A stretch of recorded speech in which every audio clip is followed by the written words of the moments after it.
They say that my kind of love is blind. Some even say I must have lost my mind.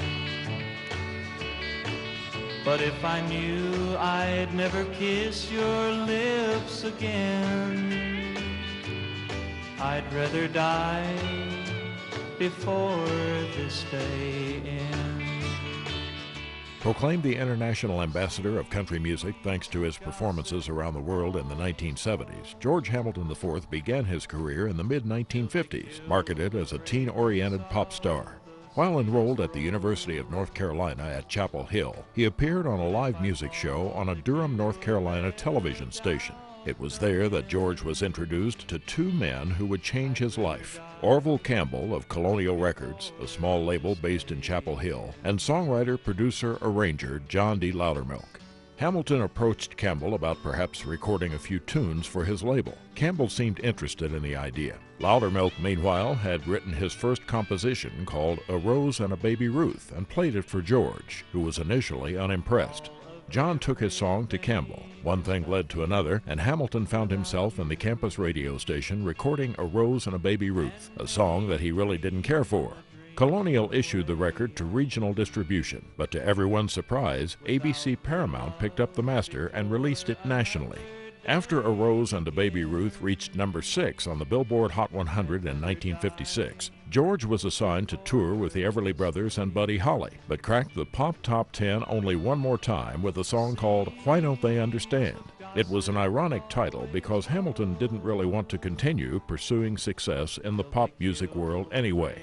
His heart was, and always had been, in country music, similar to the career path Conway Twitty took in the mid-60s. And by 1959, George had decided to make his move to Nashville.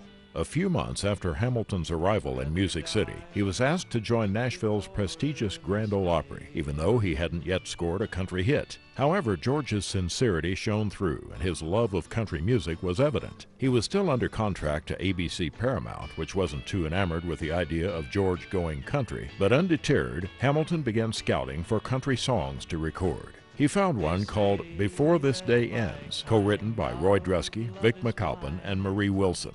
Hamilton liked the song very much and decided right then and there to record it, but he had a couple of problems. His wife didn't care much for the song, and neither did his friend John D. Loudermilk, who had written George's first big hit, A Rose and a Baby Ruth, and was serving as his producer during his tenure at ABC Paramount. So, influenced by their opinions, George opted not to record Before This Day Ends.